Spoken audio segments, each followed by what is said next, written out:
Welcome to Minds in Recovery, and I'm Randy Hansen, the host. Minds in Recovery is one of the shows in the new live talk TV series broadcasting on NCTV Channel 11 or 16, depending on where you live, on Comcast Cable. Monday through Friday from 6 p.m. to 6:30 p.m., Minds in Recovery live broadcast is on Friday nights. We would like to start the first show with a big thanks to NCTV and Bill Carquest, Terry Hicklin, Michael LaMarca, and Lou Sitzer. Lou put together this whole Talk TV show series. Minds in Recovery is also a local nonprofit 501c3 that's mission statement is to help eventually establish some type of in-county crisis center for the mentally ill in Nevada County. To find out more about this organization or for best information available online, go to our website at www.mindsinrecovery.org. Before I introduce my first guest, remember that we are a live broadcast. We will open the phone lines in the studio about 2/3 of the way through the broadcast for input from you, the community, the most important ingredient in these shows. We look forward to your interaction with us. If you can't get through on the phone lines, you can also email comments or questions at grassvalleytelevision@gmail.com. Each week we will have a segment to show some of these comments and questions from the previous week. Now we take you live to the set in the studio to introduce our topic and our guest for this week. Psychiatric Association, and our topic for today is going to be about Laura's Law, implementation of it, and how it's affected our county and California. And thanks for coming, and tell us a little bit about yourself. Okay, well, thank you, Randall. We both have the same name. My mother calls me Randy, but nobody else does, so I think we'll be able to keep each other straight. I actually participated in the drafting of Laura's Law. I've been with the Psychiatric Association essentially as our Government Affairs Director for 6 years now. And Laura's Law was a project that was a collaboration between the National Alliance of the Mentally Ill and the California Psychiatric Association that started with some legislation in 1998. So I'm kind of a go-to guy to explain how it works, what it's all about, what it's supposed to do, and where it came from. So maybe, at first I'd like to provide some context, because Laura's Law really is the result of, it's easier to understand in context, and it's a result of a process of reappraisal of what we call the Lanterman-Petra Short Act, which was enacted in 1967, and it's a body of law that governs involuntary treatment in California. And that law was set up, it was kind of a confluence of the principles from the civil rights movement, where the idea of due process and civil rights came from. It was kind of part federal incentives to get people out of state mental hospitals, get them into the community, and was partly a result of budget pressures in the state that said we can't continue to pay for a lot of people in institutionalized settings. So we had new sets of rules that were supposed to provide due process, end indeterminate commitments in the community, and save the state money. And so that's kind of the context, the statutory context, and some of the social political factors that exist today, because we do have Laura's Law, and it's part of that. So Laura's Law came about because I think, immediately after enactment of what we call the LPS Act, say about 1970, we started noticing that a lot of people were ending up, after being released from state hospitals, on the streets and in jails and prisons. And so instead of a deinstitutionalization process, it ended up being trans-institutionalization. And Laura's Law is a tool, one of many tools that can be used to address these issues. And specifically, it's for people in the community who have a history of revolving in and out of either hospitals or jails, arrests and incarcerations, and also may, in addition or separate from those, may have a history of violent acts or threats of grave bodily harm to people. And so those individuals who probably are so sick that they don't know they're sick, and who need treatment, who would benefit from treatment, and meet the criteria of the law are those people in a very small population that Laura's Law was designed to help. And basically the criteria start with your being 18 years or older, you have to have a mental illness, you have to be in a deteriorating condition currently, you have to be offered services, you have to be refusing services, and then you have to have one of those three histories that I just described. And after that, a court process can be initiated, which basically provides a court-supervised treatment plan in the community. But Laura's Law has to be the least restrictive alternative for the individual, and that actually has to be a judicial finding. So Laura's Law is a little complex. It requires courts and treatment people, but it's actually modeled after programs that we know have a long history of success for people who tend to drop out of treatment. And Kendra's Law in New York was actually a model for Laura's Law here in California.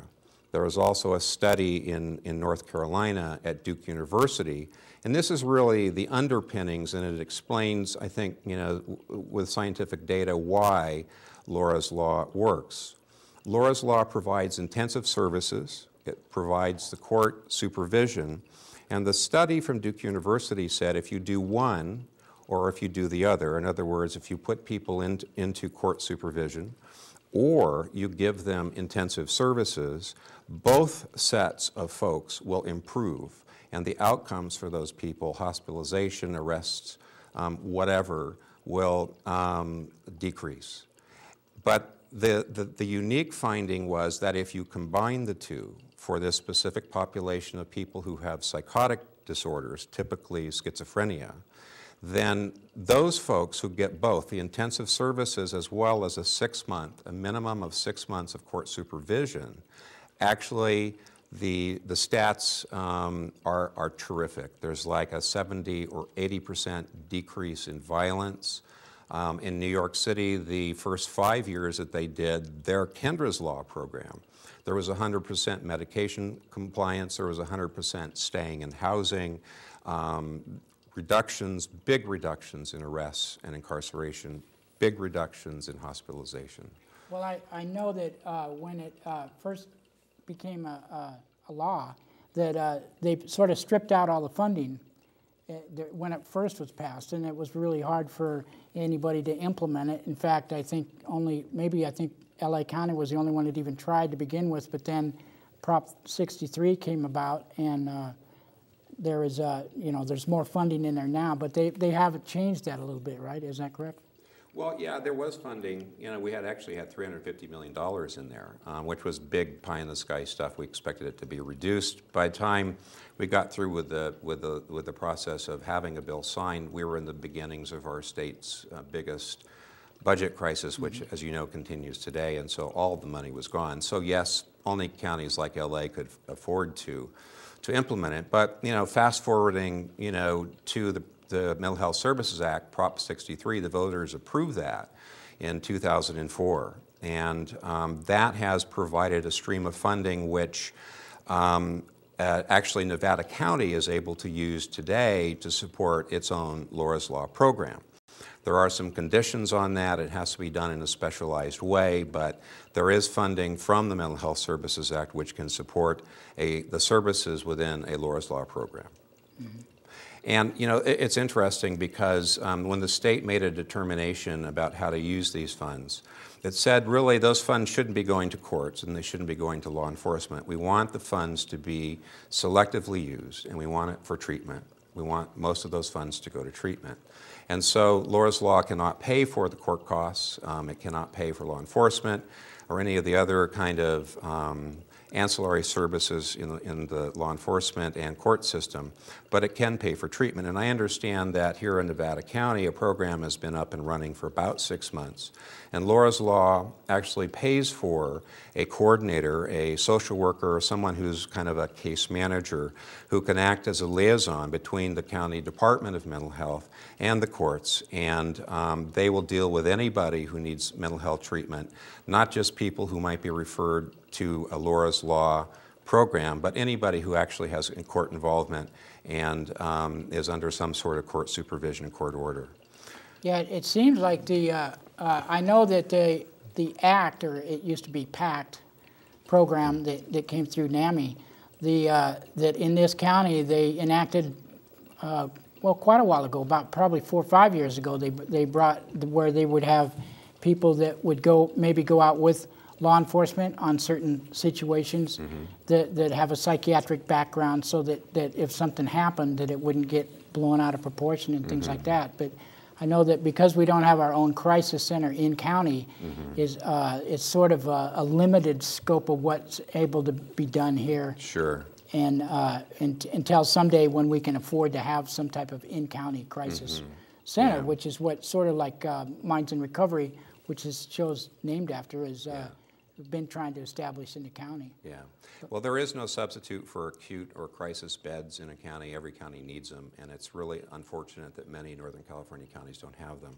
But the next best thing is the ACT program, as you've talked about. In fact, that is described in great detail within the Laura's Law statute, because those are the services, if you remember back to the criteria that I said had to be offered and then refused before you really can trip the court process that ends up in a judicial review of a petition to have a person put into the Laura's Law program.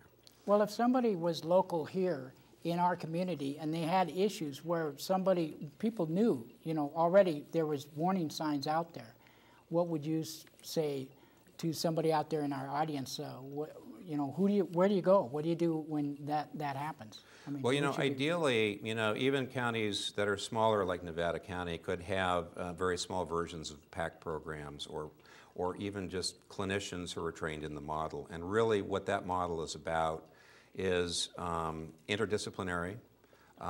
It is a model in which you don't sit in a clinic and wait for people to come to you, but you have a car, you're the clinician, you can go out wherever you're needed. And so if you have that kind of mobile capability, you can provide treatment services to people where they live. You can go out to where people work. You can go out to where there's a crisis. So that is the kind of thing that I would hope that at some point in time, would develop in all counties. And I'm not sure the extent to which it actually exists in Nevada County. But there should be someone in a mental health department who is capable of getting in that car and traveling out in response to a call either from families, citizens, or perhaps even law enforcement. So that's the best of all possible worlds. The other option that I think is available to counties is that there's actually an academy in San Jose called the CIT Academy, and CIT is a concept that came from Memphis, Tennessee 20 years ago. And it's crisis intervention training, and it's for police officers. And the academy actually trains training officers in the departments throughout Northern and Southern California. And what they do is they get a 40-hour curriculum. They get trained to recognize mental illness. They get trained to use techniques that will work with the mentally ill in the community.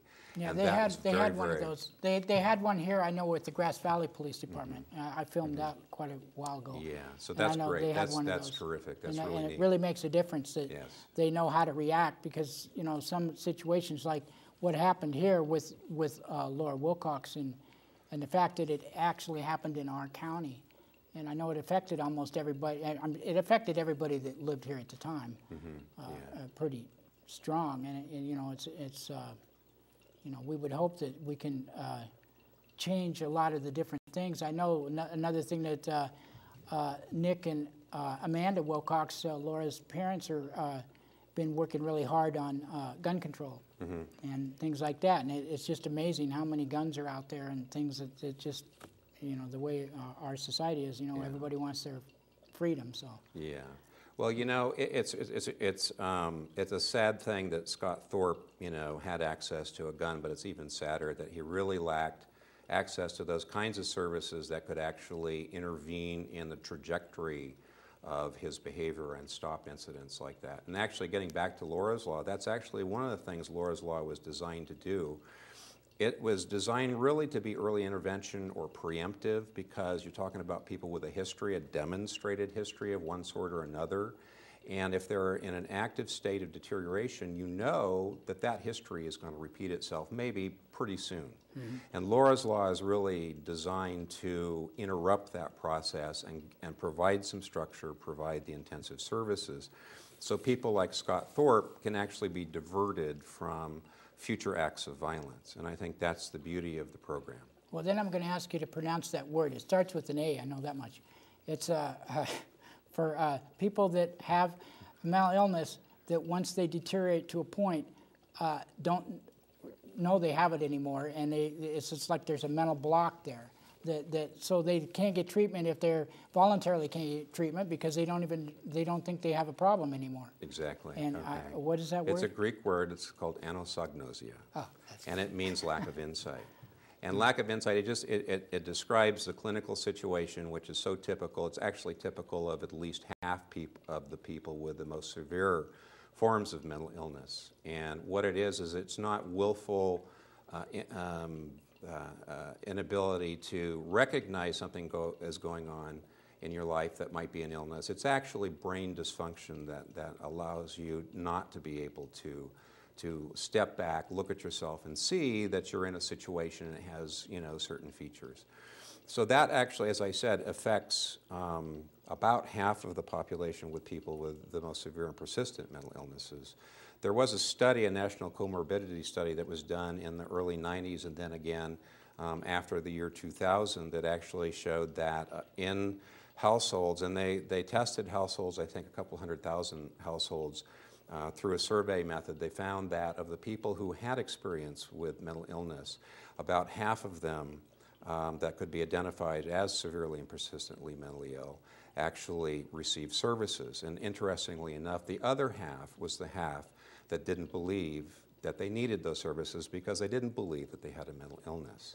And that really is key. That's a crux of one of the modern dilemmas about treatment in the community, is that if a person does not want treatment, we can't force it on them unless they become dangerous. And that's where the LPS laws come in again. Well, the problem with that is that they have to already commit the problem and then they react to it. But yes. I mean, the point of a Laura's Law type thing and things like that is that they were able to avoid it before it happens, and that's what I guess the most important thing about it is. Yeah, the Laura's Law concept really acts as an antidote for something that I think is an unfortunate effect of, well, the LPS is actually 45 years old, and it was based on assumptions about illness and some of the social things that were going on then. And so that this anosognosia was not a current term. It wasn't validated scientifically at that point in time. But today, knowing that, I think that what we find in retrospect is that the standards of imminent dangerousness that we use now to involuntarily treat people is such a high bar that you're absolutely right. It requires somebody committing a crime in order for them to get treatment. And that's really too bad. But it's like shutting the barn door after. That's right, that's right. And that's a way of criminalizing folks with mental illness. And that's unfortunately something that's persisting today. I said, about 1970, we noticed, people beginning to be released from state hospitals and ending right back in other institutions, i.e. jails and prisons. Today, we have about 35,000 out of 160,000 of our inmates in the 30-some-odd prisons around the state have a severe and persistent mental illness. About 15,000 are severely mentally ill who are in the parole programs, and we have uncounted others that are in local jails. Well, mental health courts have really been I mean, they're out there now. We have a mental health court here. I know that I was trying to get them to do something like that a long time ago, and then finally they got a mental health court. So, which is like drug court. Everybody doesn't need to go to jail. Some people need treatment, and especially people mentally ill. It amazes me that people that are mentally ill end up in prison, in a little cell, and then because they can't cope with them, then they put them even in a smaller place, what makes it even worse. I mean, I don't know how they do that. But right now, what I'd like to do is open up the phone lines. Anybody out there that has any questions for Randall Hager here, please give us a call. It's 478-1174, and we'll just keep talking and hope that somebody interacts with us, because this is supposed to be our community program here at Talk TV, and we're trying to beat the other shows. They got less calls. I'm trying to get 2 calls today, so see if we get lucky. All right. But go ahead. As I said, I think we found in retrospect that the criteria in the Lanterman-Petra Short Act, the person has to be imminently dangerous or so gravely disabled that they really can't provide for their own food, clothing, and shelter, had the unfortunate effect of excluding a lot of people from treatment, so that that combined with another feature of folks with severe and persistent mental illness, which is that very often say they're very symptomatic, they're deteriorating, they're out in a family home, and there is a crisis, and the police are called. The police will show up, and for the 10, 15, or 20 minutes where the police are there interviewing both the family and the individual, that individual can actually maintain and appear normal. Mm-hmm. And that is one of the unfortunate features of the illness, and it's one of the unfortunate features of the law, because the law really says there has to be a visible sign that tells an officer or clinician that an act of violence, either towards somebody else or towards the person themselves, is about to happen. Yeah, well, it's even worse in a county like ours without the in-county program, is that if a sheriff is at a place and they're dealing with it, they have to call the crisis center hotline. On the hotline, the person makes the evaluation of whether they should be taken in, like say on a 5150, or be evaluated at all. And if they decide on the phone that they don't need it, then they tell the sheriff, you got to go, and they have to go. They cannot take them in on their own. They have to. It has to be approved by the crisis person who's not there and doesn't see a thing. Yeah. So that's what's sort of important about that. And another thing I'd like to, maybe we could talk for just a second about, is the new stimulus package that just came out. There's like billions of dollars there. Yeah. And from our previous conversation, I guess there's it's pretty close to what, dollar for dollar matching funds if the county actually has funds to put out there, that then maybe the federal government can help in mental health. Yeah, in exactly. our area? Exactly. The local county departments of mental health in part use Medi-Cal funding, and Medi-Cal in California has traditionally been $1 from the feds, $1 from the county. With the stimulus package, the feds are actually going to be able to put up, say, 60, instead of a 50% match, they'll be 61 or 62%. So the same dollars that you're using right now will actually bring in more federal money to some counties.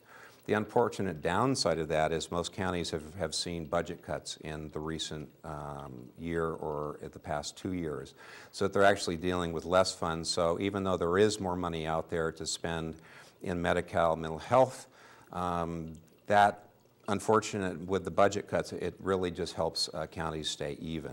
Mm-hmm. So, but without it, we'd be in worse shape. So it's great, and the estimates are that actually $5 billion is going to flow in through the Medi-Cal system that we didn't have before. That's extra, and that's just absolutely essential in these times. Yeah, it makes a big difference. I know that our budgets here, I think that they've been paying close attention to that for quite a while in this county, and I think that even our Board of Supervisors, even in their budgets, that they keep a stockpile of funds there for bad times. And it's just, I think we're kind of lucky that as far as in the county itself, that they have a pretty good system right now.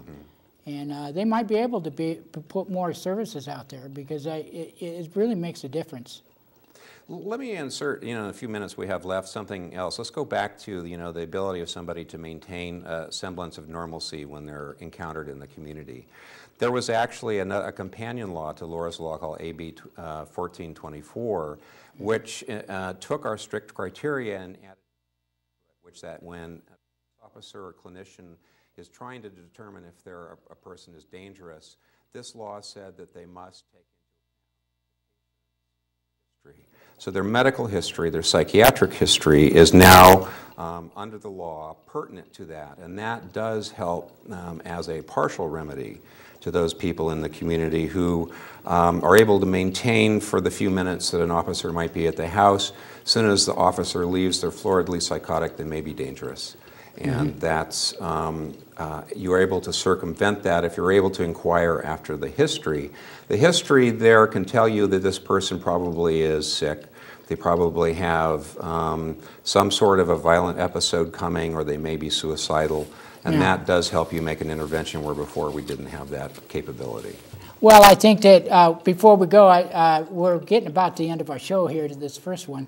And but I would like to say that just so people know out there, we're talking about a very minute amount of people that have mental illnesses that have violence. This is a stereotype thing that people try to put out to everybody. And oh, I was looking at the wrong camera the whole time here. I'm not used to these lights. So I don't know if we're getting close to the end here, but it looks like we are. So we didn't get our phone call. I'm kind of disappointed about that. But well, we have 1 minute left. We could still get a quick question in there. But thanks a lot for watching. And please stay tuned for us on Mondays. We have a taped version. Don't try to call in on that one at 4 o'clock.